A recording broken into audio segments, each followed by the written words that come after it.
આજે આપણે ધોરણ 10 ની અંદર ચેપ્ટર નંબર 6 ત્રિકોણ વિશે અભ્યાસ કરવાના છીએ, જેની અંદર તો કે આપણે સ્વાધ્યાય 6.5 વિશે અભ્યાસ કરવાના છીએ. લાસ્ટ લેક્ચર ની અંદર પણ આપણે સ્વાધ્યાય 6.5 ના તો કે અમુક ક્વેશ્ચન સોલ્વ કર્યા હતા. આજે તો કે આપણે આ તેના આગળના ક્વેશ્ચન સોલ્વ કરવા જઈ રહ્યા છીએ. પરંતુ અહીંયા તો કે જે કંઈ પણ ક્વેશ્ચન આવવાના છે તે તો કે મોસ્ટ ઓફ બધા ક્વેશ્ચન તો કે જે છે તો કે તે પાયથાગોરસ પ્રમેય પર આધારિત છે. એટલે બધાને તો કે સૌપ્રથમ તો પાયથાગોરસનો પ્રમેય ખાસ બધાને આવડવો જોઈએ. ચાલો આપણે જોઈએ તો કે ક્વેશ્ચન નંબર 10. ક્વેશ્ચન નંબર 10 માં તમને શું આપે છે? એક 18 મીટર ઊંચો એક શિરોલંબ થાંભલો, 18 મીટર ઊંચો એક શિરોલંબ થાંભલો, થાંભલાના ઉપરના છેડાથી 24 મીટર લાંબા એક તારનો એક છેડો જોડાયેલો છે. તે તારનો બીજો એક છેડો એક ખીલા સાથે જોડાયેલો છે. થાંભલાના આધારથી કેટલા અંતરે ખીલો લગાવવામાં આવે તો તાર તંગ રહે. આપણો ક્વેશ્ચન એ છે કે થાંભલાના આધારથી કેટલા અંતરે ખીલો લગાડવામાં આવે તો તાર તંગ મીન્સ તો કે તાર એકદમ તો કે સીધો રહે. ચાલો આપણે સૌપ્રથમ એક આકૃતિ દોરીએ એટલે બધાને વધારે ખ્યાલ પડે. ધારો કે આપણી પાસે 18 મીટર ઊંચો એક શિરોલંબ થાંભલો, તો આપણે સૌપ્રથમ એક શિરોલંબ થાંભલો દોરીએ. ચાલો તો અહીંયા આપણી પાસે તો કે 18 મીટર તો કે થાંભલાની ઊંચાઈ, ચાલો 18 મીટર શું છે તો કે થાંભલાની ઊંચાઈ. હવે એને શું કીધું તો કે આપણી પાસે જમીન પર કોઈ પણ એક જગ્યાએ ખીલો બાંધેલો છે. બીજું આપણને એવું કીધું છે થાંભલાના ઉપરના છેડાથી 24 મીટર લાંબા એક તારનો એક છેડો. ચાલો 24 મીટર તો કે શું છે તો કે તારની લંબાઈ. આપણે લઈ લઈએ 24 મીટર તારની લંબાઈ. ચાલો તારની લંબાઈ કેટલી છે? 24 મીટર. હવે આપણો આગળ ક્વેશ્ચન શું છે કે તારનો એક છેડો તો કે થાંભલા સાથે જોડાયેલો છે અને બીજો છેડો તો કે એક ખીલા સાથે જોડાયેલો. એનો મતલબ અહીંયા જે છે તો કે તે શું છે તો કે ખીલો. હવે ખીલા સાથે તાર એવી રીતે જોડાયેલો છે કે જેથી કરીને તાર તંગ રહે. આપણો ક્વેશ્ચન અહીં શું છે? થાંભલાના આધારથી, એટલે આ થાંભલાનો આધાર છે, થાંભલાના આધારથી ખીલા સાથે તો કે કેટલું અંતર છે. ચાલો આપણે સૌપ્રથમ તો કે અહીંયા નામ આપી દઈએ. અહીંયા તો કે આપણે A બિંદુ લઈ લઈએ, B બિંદુ લઈ લઈએ, C બિંદુ. અહીંયા તો કે કાટખૂણો બનશે. બરાબર. શું કામ? તો કે આપણી પાસે અહીં તો કે શિરોલંબ થાંભલો છે એટલા માટે તો કે તે જમીન સાથે કેટલા અંશનો ખૂણો બનાવશે તો કે 90 અંશના ખૂણો બનાવશે. ચાલો તો જે કંઈ પણ આપણે આકૃતિની અંદર દર્શાવેલ છે તે બધું તો કે આપણે વર્ણન લખીએ. તો સૌપ્રથમ આપણે શું અહીંયા લીધું તો કે AB બરાબર, ચાલો AB બરાબર શું લીધું તો કે થાંભલાની ઊંચાઈ. AB બરાબર થાંભલાની ઊંચાઈ. ચાલો કેટલી છે તો કે 18 મીટર છે. તો આપણે લખીએ AB બરાબર તો કે 18 મીટર. ચાલો આગળ બીજું શું છે તો કે AC. AC બરાબર શું છે તો કે AC બરાબર તારની લંબાઈ. ચાલો તારની લંબાઈ આપણે લીધી છે અને તારની લંબાઈ કેટલી છે તો કે 24 મીટર છે. બીજું તો કે આપણી પાસે અહીંયા C બિંદુ શું બતાવે છે તો કે ખીલાનું સ્થાન. તો આપણે એ પણ લખી નાખીએ. ચાલો C બિંદુ ખીલાનું સ્થાન દર્શાવે છે. ખીલાનું સ્થાન દર્શાવે છે.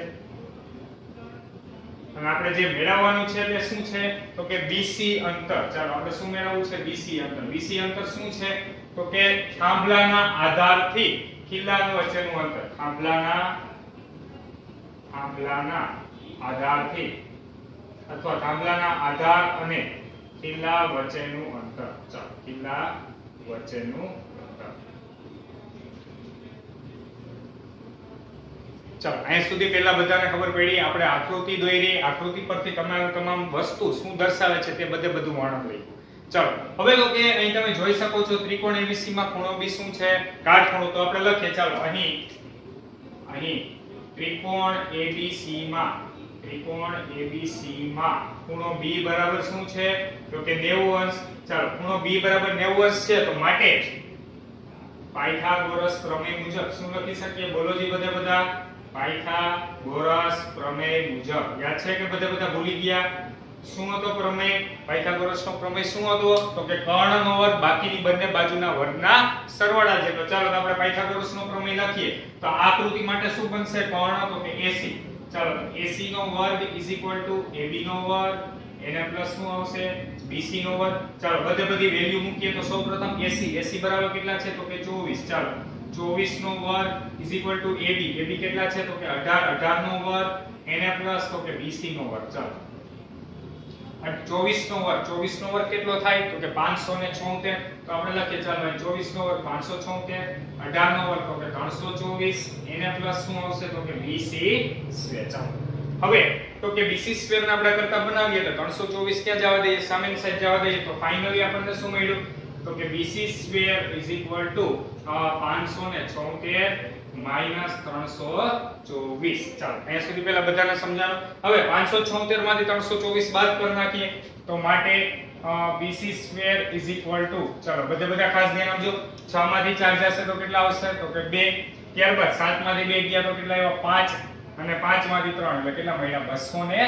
આપણે BC એટલે કે આપણે 252 નું શું વર્ગમૂળ કાઢવું પડશે. ચાલો 252 નું વર્ગમૂળ તો એક્ઝેક્ટલી તો કે તે પૂર્ણ વર્ગ સંખ્યા નથી, તો એટલા માટે હવે શું કરવું પડશે તો કે જો તમને ડાયરેક્ટલી આવડતું હોય તો ડાયરેક્ટલી લખી શકો છો, અથવા તમને ન આવડતું હોય તો તમે અવયવીકરણની રીતથી તો કે આનું વર્ગમૂળ મેળવી શકો છો. જોઈએ અહીં બધા ખાસ ધ્યાન આપજો. ચાલો 252 નું વર્ગમૂળ આપણે અવિભાજ્ય અવયવીકરણની રીતથી મેળવીએ. સૌપ્રથમ 2 વડે ભાગીએ તો કેટલા આવશે તો કે અહીં આપણી પાસે તો કે કેટલા આવશે 2 એકા 2. ત્યારબાદ કેટલા આવશે તો કે 26 દુ 52. ચાલો ફરી પાછા 2 થી ડિવાઈડ કરીએ તો 2 6 12 2 તેરી 6. હવે 63 આવ્યા તો 63 એટલે કેટલા આવશે તો કે 3 વડે ભાગીએ તો કેટલા આવ્યા 21. ફરી પાછા 3 વડે ભાગીએ તો કેટલા આવશે તો કે 7 તેરી 21 અને ફાઇનલી તો કે 7 એકા કેટલા બન્યા 7. તો કહેવાનો મીનિંગ અહીં શું છે તો કે આપણી પાસે અહીંયા 2 પણ 2 વખત આવ્યા અને 3 પણ 2 વખત આવ્યા. એનો મતલબ એવો થયો તો કે અહીંયા તો કે 4 અને 3 તેરી 9 એટલે કે 9 ચોક ને 36 અને એને ગુણ્યા તમે 7 કરો 36 7 એટલે તમને કેટલા મળશે 252. પરંતુ 36 નું વર્ગમૂળ કેટલું થાય છે 6 થાય છે, બરોબર. એટલે 6 અને એને ગુણ્યા કેટલા આવશે વર્ગમૂળમાં 7. સમજાય છે બધાને? ફરી એકવાર શું બોલ્યો તો કે સૌપ્રથમ આ બધાનો ગુણાકાર કરો એટલે તમને 252 તો મળી જ જશે. એમાં જેટલી સંખ્યા બે વાર આવે તેટલીનું વર્ગમૂળ કાઢવાનું. એટલે આપણે અહીંયા અવયવ પાડવા હોય તો અહીં 4 અને 9 એટલે 9 ચોક ને કેટલા આવ્યા 36. તો બધા ખાસ ધ્યાન આપજો. હું અહીંયા કઈ રીતે લખું છું. ચાલો BC સ્ક્વેર = 36 ગુણ્યા તમે 7 કરો તો કેટલા આવશે 252. ચાલો BC વર્ગમૂળ કાઢીએ તો BC બરાબર 36 નું વર્ગમૂળ કેટલું આવશે 6 અને 7 નું વર્ગમૂળ નો નીકળે એટલે 7 વર્ગમૂળમાં મૂકી દઈએ તો ફાઇનલી આપણને BC બરાબર કેટલા મળ્યા તો કે 6 વર્ગમૂળમાં 7. ચાલો BC ની વેલ્યુ મળી ગઈ, પણ BC આપણી પાસે શું હતું થાંભલાના આધાર અને કિલ્લા વચ્ચેનું અંતર. તો આપણે લખીએ માટે થાંભલાના આધાર, ચાલો થાંભલાના આધાર અને ખિલ્લા વચ્ચેનું અંતર ચાલો કેટલું મળ્યું તો કે ખિલ્લા વચ્ચેનું અંતર બરાબર 6 વર્ગમૂળમાં 7 અને બધું શેમાં છે મીટરમાં, એટલે આપણે ફાઇનલી શું હશે મીટર. ચાલો ખબર પડી. હવે એપ્રોક્સિમેટલી જો આની વેલ્યુ કેટલી થાય આપણે એપ્રોક્સિમેટલી જોઈએ તો 7.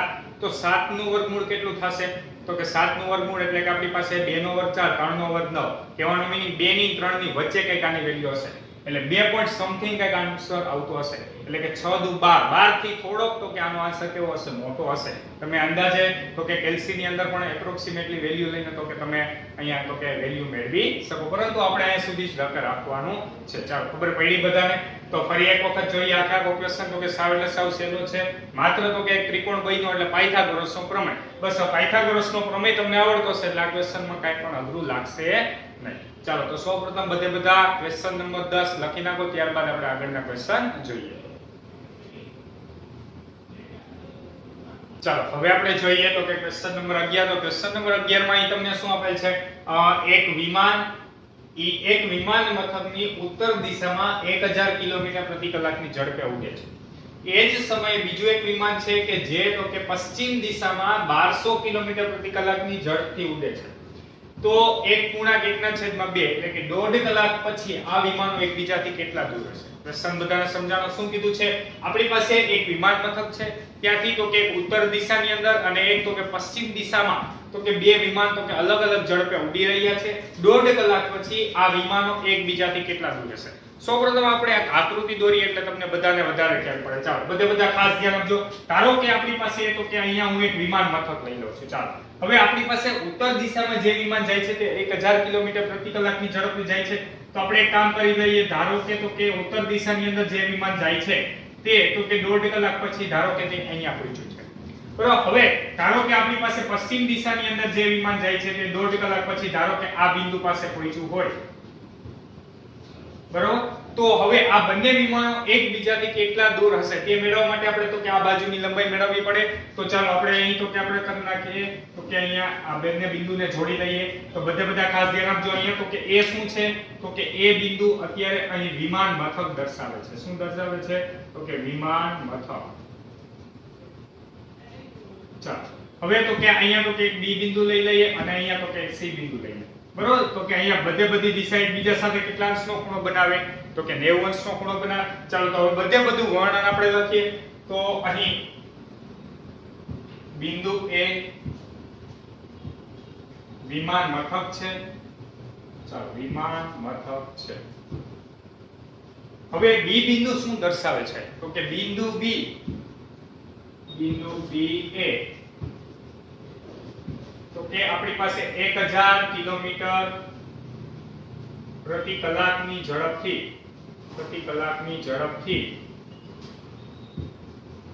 ઉત્તર દિશામાં જતા વિમાનનું 1.5 કલાક પછીનું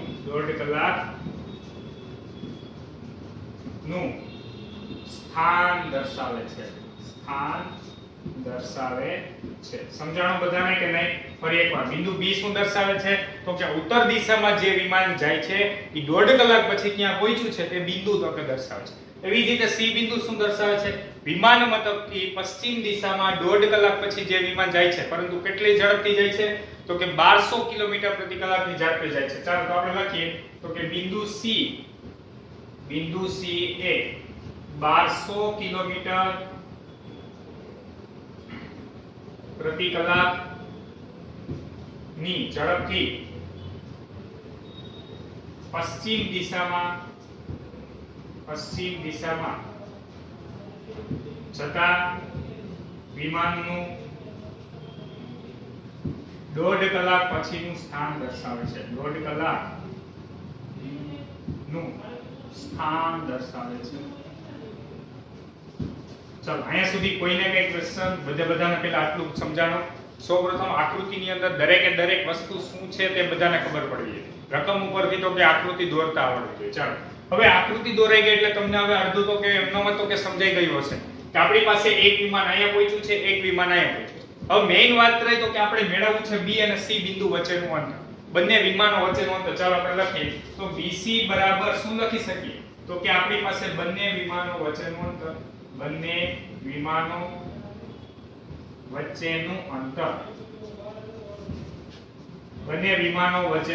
ચાલો આ વસ્તુ તો કે આપણે મેળવવાની છે. હવે બધાને તો ખબર પડી ગઈ હશે કે કાટકોણ ત્રિકોણની મદદથી તો કે આપણે આખો ક્વેશ્ચન મેળવવાનો છે. પણ હવે મેઈન અગત્યની વાત રહી એ કે આપણે AB શું લેવું અને AC શું લેવું. અત્યાર સુધી આપણે જેટલા પણ ક્વેશ્ચન ગણ્યા તેની અંદર તો કે આપણને કહી દીધું હતું કે આ બાજુની લંબાઈ આટલી છે. જ્યારે અહીં તો કે આપણે ડાયરેક્ટલી તે આપ્યું નથી કે આ બાજુની લંબાઈ આટલી છે. ચાલો આના માટે આપણને એક હિન્ટ આપી છે. શું આપી છે તો કે આપણી પાસે અહીંયા તો કે જે વિમાન જાય છે તે 1000 કિલોમીટર પ્રતિ કલાક. એનો મીનિંગ શું થાય? 1 કલાકમાં 1000 કિલોમીટર. તો 1.5 કલાકમાં કેટલા થાય? ચાલો એના માટે તો કે આપણે સાદું રૂપ આપીએ તો બધા ખાસ ધ્યાન આપજો. ચાલો AB શું બતાવે છે તો કે આપણી પાસે અહીંયા AB તો કે આપણી પાસે 1000 કિલોમીટર પ્રતિ કલાક ની ઝડપે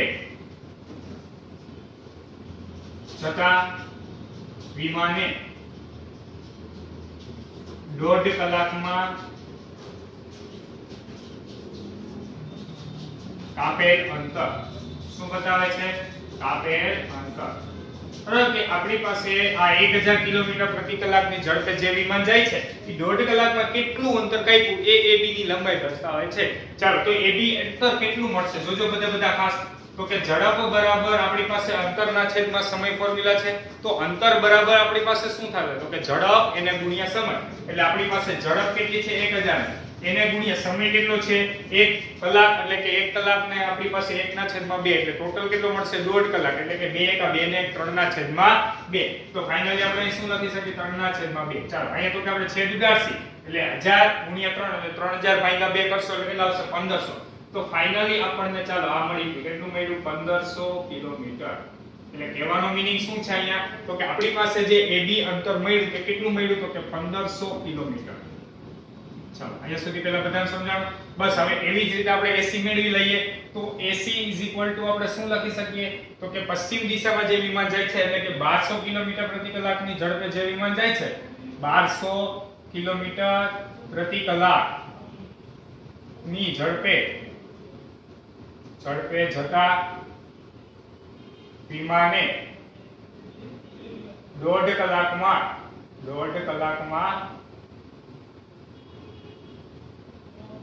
કાપેલ અંતર. ચાલો અહીંયા તમને ઈઝી પડે એટલા માટે હું એક ફોર્મ્યુલા પણ અહીં લખી દઉં છું. આપણી પાસે ઝડપ બરાબર ફોર્મ્યુલા શું હતી તો કે અંતરના છેદમાં સમય. આ ફોર્મ્યુલા આપણી પાસે હતી તો આની ઉપરથી આપણે અંતર બરાબર શું લખી શકીએ તો કે અંતર બરાબર ઝડપ એને ગુણ્યા સમય. બરાબર. ડીચર સુરેખ સમીકરણ અને દ્વિઘાત સમીકરણમાં આપણે ઘણી બધી જગ્યાએ તો કે ઝડપ અંતરના ક્વેશ્ચન સોલ્વ કર્યા છે એની અંદર તો કે આ ફોર્મ્યુલાનો યુઝ કરી ગયા છીએ. તો અંતર બરાબર શું થાય ઝડપ ગુણ્યા સમય. એટલે આ ઝડપ છે એને ગુણ્યા સમય. ચાલો એવી જ રીતે અહીંયા પણ આપણે અંતર આપણે મેળવીએ. અંતર કેટલું થશે જોવો જી બધા તો કે અહીંયા 1200 એને ગુણ્યા તો કે 3/2. ચાલો 12 તેરી કેટલા આવ્યા 36 ભાગ્યા 2 કરશો એટલે કેટલા મળશે 1800. એટલે ફાઇનલી તો કે તમને અહીંયા મળ્યા 1800 કિલોમીટર. ચાલો તો હવે આપણી પાસે તો કે બંને બાજુની લંબાઈ મળી ગઈ 1500 કિલોમીટર અને 1800 કિલોમીટર. ચાલો હવે બધાને તો કે ક્વેશ્ચન આવડવો જોઈએ. આગળના ક્વેશ્ચનની જેમ જ બંને બાજુની લંબાઈ મળી ગઈ, કર્ણની લંબાઈ મળી જશે. ચાલો તો આપણે લખીએ ત્રિકોણ ABC માં ખૂણો A = 90 અંશ માટે પાયથાગોરસ પ્રમેય મુજબ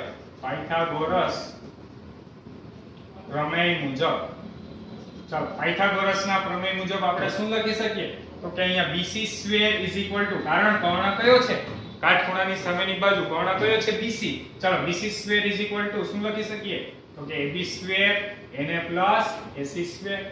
ચાલો બધી વેલ્યુ મૂકીએ. AB કેટલા છે તો કે 1500 એટલે 1500 નો સ્ક્વેર NA AC કેટલા છે તો કે 1800 નો સ્ક્વેર.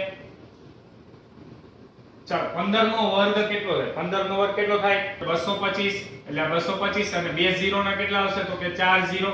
તો ફાઇનલી આપણી પાસે આવું કંઈક મળ્યું. ચાલો એવી જ રીતે 1800 મીન્સ તો કે 324 18 નો વર્ગ બરાબર 18 નો 324 2 0 ના કેટલા 0 આવે 4 0. તો ફાઇનલી આપણને આવું કંઈક મળ્યું. ચાલો ફરી પાછો બંનેનો સરવાળો કરીએ તો શું મળશે જોવો જી તો કે સૌપ્રથમ તો કે આ 4 0 તો એમના જ આવી જશે. ચાલો હવે 5 ને 4 કેટલા આવ્યા તો કે 9. ત્યારબાદ 2 ને 2 કેટલા આવ્યા 4 અને 3 ને 2 કેટલા આવ્યા 5. તો ફાઇનલી તમને BC² ચાલો આવું કંઈક મળ્યું. BC² તો કે આપણી પાસે 54,90,000 મળ્યા. હવે આપણે શું કરવું છે તો કે વર્ગમૂળ કાઢવું છે. બધા ખાસ ધ્યાન આપજો વર્ગમૂળ કાઢવા માટે તો કે 4 0 નું વર્ગમૂળ કેટલું થાય 2 0. કારણ હમણાં જ આપણે 2 0 ના વર્ગ કર્યો તો 4 0 કેટલા બરાબર 100 નો વર્ગ કેટલો થાય 10000. એવી જ રીતે તો કે 4 0 નું વર્ગમૂળ કાઢો તો 2 0 થાય. હવે તો કે માત્ર તો કે આપણે 549 નું વર્ગમૂળ કાઢવું છે. તો બધા ખાસ ધ્યાન આપજો. આપણે અવિભાજ્ય અવયવીકરણની રીતથી અવયવ પાડીએ.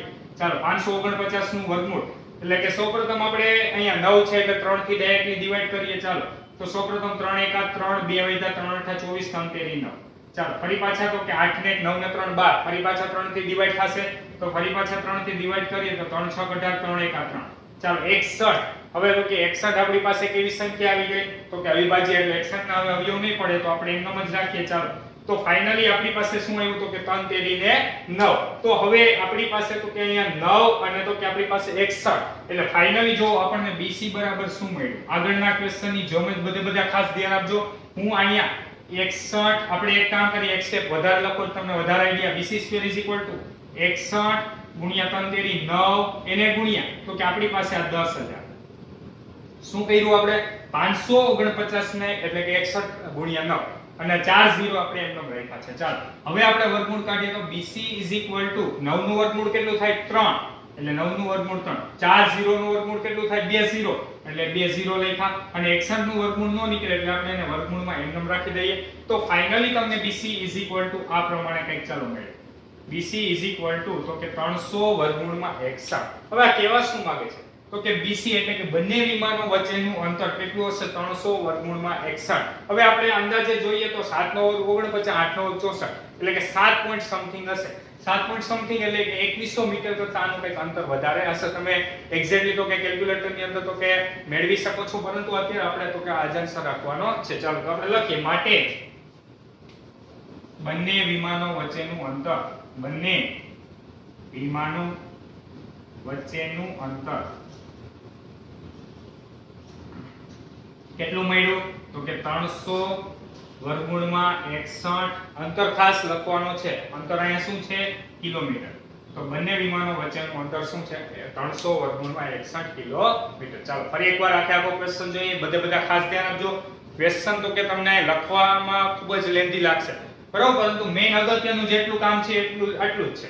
સૌપ્રથમ ફરી એકવાર આખો ક્વેશ્ચન આપણે ઈઝીલી સમજીએ. આપણી પાસે તો કે એ વિમાનમાં તો હતું ઉત્તર દિશામાં 1000 ની સ્પીડે જાતું. હવે કોઈ પણ વિમાન 1000 ની સ્પીડે જાતું હોય તો 1.5 કલાકમાં કેટલું કાપે તો કે 2 કલાકમાં 1000 ગુણ્યા 2 એટલે 2000 કિલોમીટર. તો આપણી પાસે 1.5 કલાકમાં કેટલું થાય 1500 થાય. તો એ વસ્તુ આપણે તો કે સૂત્રની મદદથી મેળવી. બીજી વસ્તુ તો કે હવે એથી પશ્ચિમ દિશામાં એક 1200 કિલોમીટરની ઝડપે જાતું હતું. તો 1200 ના અડધા કેટલા થયા 600. એનો મતલબ એ પાછળની જે અડધી કલાકમાં 600 કિલોમીટર અંતર કાપ્યું હોય તો 1200 અને 600 કેટલા થયા 1800. એટલે 1800 કિલોમીટર અંતર થઈ ગયું. ચાલો બંને બાજુની લંબાઈ મળી ગઈ. તો પાયથાગોરસના પ્રમેય મુજબ તો કે આપણે શું કરી નાખ્યું BC નો વર્ગ ઉપરથી તો કે ફાઇનલી આપણે BC મેળવી લીધું. ચાલો તો સૌપ્રથમ બધા ક્વેશ્ચન નંબર 11 લખી નાખો, ત્યારબાદ આપણે આગળના ક્વેશ્ચન જોઈએ. હવે આપણે જોઈએ ક્વેશ્ચન નંબર 12. તો ક્વેશ્ચન નંબર 12 માં તમને શું આપેલ છે એક 6 મીટર અને એક 11 મીટર ઊંચાઈના બે થાંભલા છે, સમતલ જમીન પર આવેલા છે. જો થાંભલાના નીચેના છેડા વચ્ચેનું અંતર 12 મીટર હોય તો તેમના ઉપરના છેડા વચ્ચેનું અંતર મેળવો. ક્વેશ્ચન તો કે સાવ એટલે સાવ ઈઝી છે, પણ થોડું ઘણું વિચારશો તો પણ તમને આવડી જશે. ચાલો સૌપ્રથમ આપણને એવું કીધું છે 6 મીટર અને 11 મીટર વચ્ચેના તો કે આપણી પાસે બે થાંભલા છે. ચાલો તો આપણે સમતલ જમીન લઈ લઈએ. તો અહીંયા આપણી પાસે તો કે ચાલો આ સમતલ જમીન છે. આ સમતલ જમીન પર એક થાંભલો જે છે તો કે તે 6 મીટર ઊંચો છે અને બીજો જે થાંભલો છે બરોબર તો કે તે 11 મીટર ઊંચો છે. ચાલો આપણે અહીંયા લખી નાખીએ તો કે થાંભલાની ઊંચાઈ તો કે 6 મીટર, થાંભલાની ઊંચાઈ અને તો કે અહીંયા આપણી પાસે કેટલા છે 11 મીટર થાંભલાની ઊંચાઈ. ચાલો અહીંયા સુધી પેલા બધાને ખબર પડી. હવે આગળ આપણને શું કીધું છે થાંભલાના નીચેના છેડા વચ્ચેનું અંતર 12 મીટર. ચાલો આ થાંભલાના નીચેના છેડા વચ્ચેનું અંતર કેટલું આપેલ છે તો કે 12 મીટર. તો આપણો ક્વેશ્ચન એ છે તેમના ઉપરના છેડા વચ્ચેનું અંતર મેળવો. એટલે કે આપણી પાસે આ જે થાંભલો છે આ થાંભલાનો ઉપરનો છેડો અને આ બીજા થાંભલાના ઉપરના છેડો, તો બંને છેડા વચ્ચેનું આપણે શું મેળવવું છે અંતર મેળવવું છે. ચાલો તો હવે સૌપ્રથમ તો કે આપણી પાસે આ ટાઈપની આકૃતિ તો કે પહેલી વખત આવી, પરંતુ તો કે આપણે અહીંયા સમતલ જમીન જે છે એને સમાંતર તો કે જો આપણે એક રેખા દોરીએ, બધા ખાસ ધ્યાન આપજો, એને સમાંતર આપણે એક શું દોરી રેખા દોરી. તો અહીં તમે જોઈ શકો છો આ તો કે 6 મીટર હોય તો આ પણ કેટલું થાય તો કે 6 મીટર જ થાય. હવે આટલો ભાગ જો 6 મીટર હોય તો આ ઉપરનો ભાગ કેટલો થશે 5 મીટર થશે. હા કે ના? અને આ તો કે આપણી પાસે 12 મીટર છે એટલે ફાઇનલી તો કે આ આપણને 12 મીટર મળી ગયું. હવે આ 12 મીટર છે, આ 5 મીટર છે, તો આ કર્ણની લંબાઈની રીતે તો કે આપણી પાસે ઉપરનો તો કે આ લંબાઈ મળી જશે. ચાલો તો આપણે સૌપ્રથમ નામ આપી દઈએ. તો અહીંયા હું AB લઈ લઉં છું અને અહીંયા તો કે આપણે CD લઈ લઈએ. ચાલો અને અહીંયા તો કે એક બિંદુ E નામ આપી દઈએ. તો સૌપ્રથમ આપણે લખી નાખીએ. ચાલો AB થાંભલાની ઊંચાઈ, AB થાંભલાની ઊંચાઈ, થાંભલાની ઊંચાઈ. ચાલો કેટલી લીધી છે AB બાજુના થાંભલાની ઊંચાઈ તો કે 6 મીટર. ત્યારબાદ તો કે આપણે જોઈએ તો કે CD પણ શું છે તો કે થાંભલાની ઊંચાઈ. ચાલો તો આપણે અહીં લખીએ થાંભલાની ઊંચાઈ એ કેટલી છે તો કે 11 મીટર આપણી પાસે છે. ચાલો બીજું તો કે BD બરાબર આપણી પાસે થાંભલાના નીચેના છેડા વચ્ચેનું અંતર. ચાલો થાંભલાના નીચેના છેડા વચ્ચેનું અંતર કેટલું આપેલ છે તો કે આપણી પાસે 12 મીટર છે. ચલો આટલું પહેલા બધાને ખબર પડી. અને AC શું છે તો કે થાંભલાના ઉપરના છેડા વચ્ચેનું અંતર, થાંભલાના ઉપરના છેડા વચ્ચેનું અંતર ચાલો આ વસ્તુ આપણે મેળવવાની છે થાંભલાના ઉપરના છેડા વચ્ચેનું અંતર મેળવવાનું છે નીચેના છેડાનું અંતર આપી દીધું છે ચાલો હવે સૌપ્રથમ આપણે એક કામ કરીએ BD સમાંતર AE આપણે લખી નાખીએ ચાલો તો અહીં BD સમાંતર AE છે માટે આપણે શું લખી શકીએ માટે તો કે DE બરાબર 6 મીટર માટે DE બરાબર તો કે 6 મીટર માટે એની ઉપરથી આપણે CE બરાબર કેટલું લખી શકીએ તો કે CE બરાબર કેટલું થશે 5 મીટર થશે આ કે ના આખે આખો થાંભલાની ઊંચાઈ 11 મીટર હતી હવે તમે જોઈ શકો છો આ 6 મીટર હોય તો આપણને કેટલું થાય 6 મીટર હવે આખે આખો 11 મીટર હોય આ 6 મીટર હોય તો આ કેટલું થશે 5 મીટર થશે ચાલો હવે ત્રિકોણ AEC ની અંદર કાટખૂણો કયો બનશે તો કે E કુટ કાટખૂણો બનશે તો એનો મતલબ કાટખૂણો થશે કર્ણ કયો થશે AC ચાલો તો આપણે લખીએ ત્રિકોણ ACE માં અથવા ત્રિકોણ AEC માં ખૂણો E બરાબર 90 અંશ ખૂણો E બરાબર 90 અંશ ચાલો માટે પાયથાગોરસના પ્રમેય મુજબ આપણે શું લખી શકીએ તો કે AC નો સ્ક્વેર is equal to ચાલો AE નો સ્ક્વેર એને પ્લસ શું આવશે તો કે CE નો સ્ક્વેર ચાલો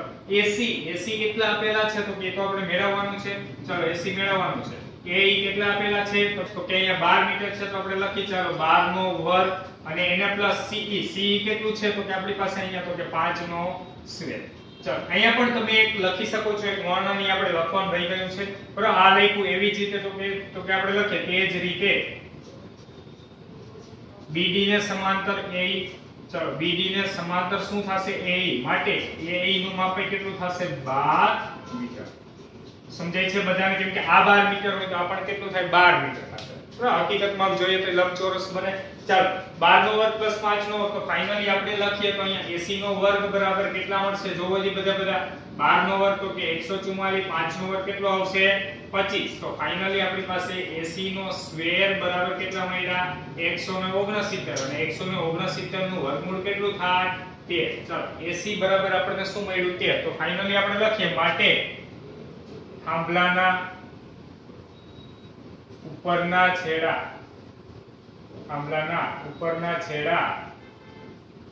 વચ્ચેનું અંતર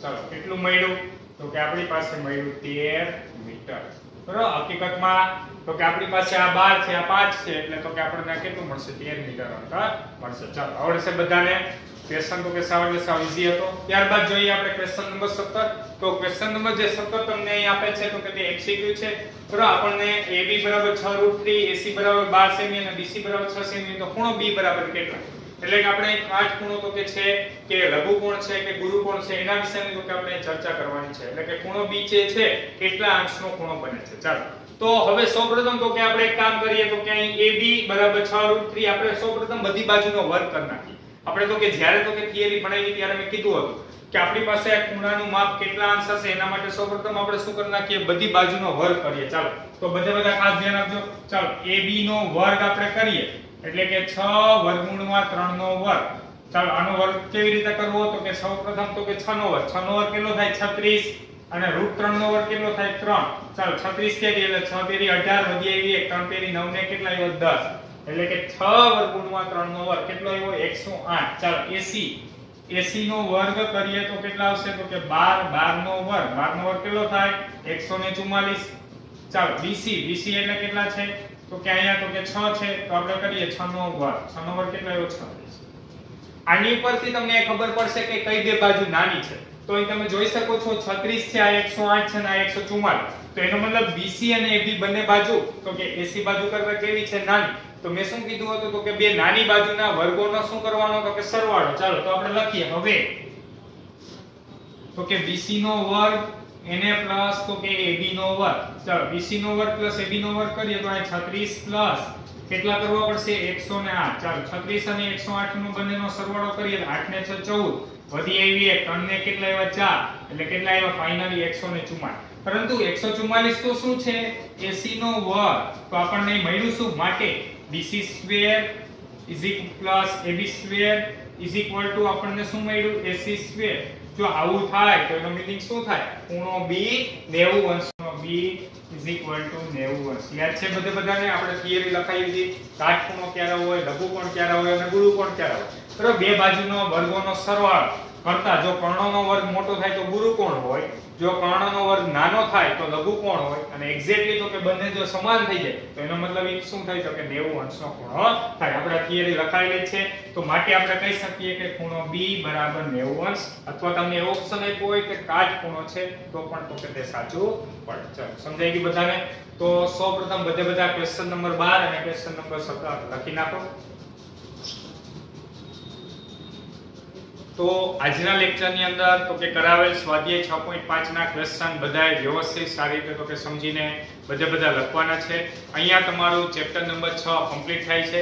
તો આ ચેપ્ટરની અંદર ખાસ બધા વિદ્યાર્થીઓએ તો કે 4 માર્કના ક્વેશ્ચન માટે પ્રમેય વ્યવસ્થિત બધા કરવાના છે, જે આપણે 4 પ્રમેય ભણાવેલા છે તે વિધાન સહિત. અને ત્યારબાદ 2 માર્કના ક્વેશ્ચન માટે તો કે તમારે બધાએ તો કે આ વસ્તુ તો કે કરવાની છે. એટલે કે આની અંદર તો કે થિયરી કરશો એટલે તમામ ધારો કે શોર્ટ ક્વેશ્ચન પણ કવર થઈ જશે. અને ત્યારબાદ તો કે સ્વાધ્યાય 6.1 થી સ્વાધ્યાય 6.5 સુધીના બધા તો કે આપણે જે 2 માર્કના ક્વેશ્ચન કરાવે છે તે બધાય વ્યવસ્થિત સારી રીતે કરો. Thank you so much.